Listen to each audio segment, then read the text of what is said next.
కాశ్మీర్లో ఆర్మీకి కొత్త సవాల్ ఎదురైంది. శత్రువు బెడ్రూమ్ జిహాదీ రూపంలో తలనొప్పిగా మారాడు.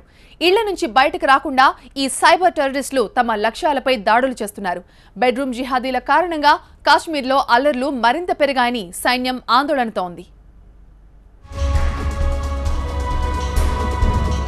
కాశ్మీర్లో కొత్త తరహా ఉగ్రవాదం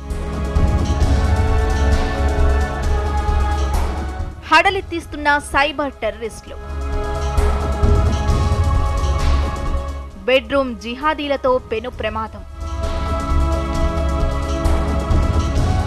అల్లర్లకు వీళ్లే కారణమంటున్న ఆర్మీ. జమ్మూ కాశ్మీర్లో సైన్యం ఇప్పటి వరకు ఉగ్రవాదులను బుల్లెట్లతో, తుపాకులతో మాత్రమే ఎదుర్కొంది. కానీ ఇప్పుడు కొత్త సవాళ్లను ఆర్మీ ఫేస్ చేస్తోంది. టెర్రరిస్టులు తమ వ్యూహాన్ని మార్చారు. ఇళ్ల నుంచి బయటకు రాకుండానే పుకార్లు సోషల్ మీడియా ద్వారా వ్యాపింపజేస్తూ జనాన్ని రెచ్చగొడుతున్నారు. కంప్యూటర్లు, స్మార్ట్ ఫోన్లే బెడ్రూమ్ జిహాదీల ఆయుధాలు. కనిపించే శత్రువును సులభంగా ఎదుర్కోవచ్చు, కానీ వీళ్లను అదుపు చేయడం మాత్రం చాలా కష్టమైన పని అని అంటున్నారు ఆర్మీ అధికారులు. ఈ నెల 29 నుంచి ప్రారంభం కానున్న అమర్నాథ్ యాత్ర భద్రతపై తీవ్ర ఆందోళనలో ఉన్నారు ఆర్మీ అధికారులు.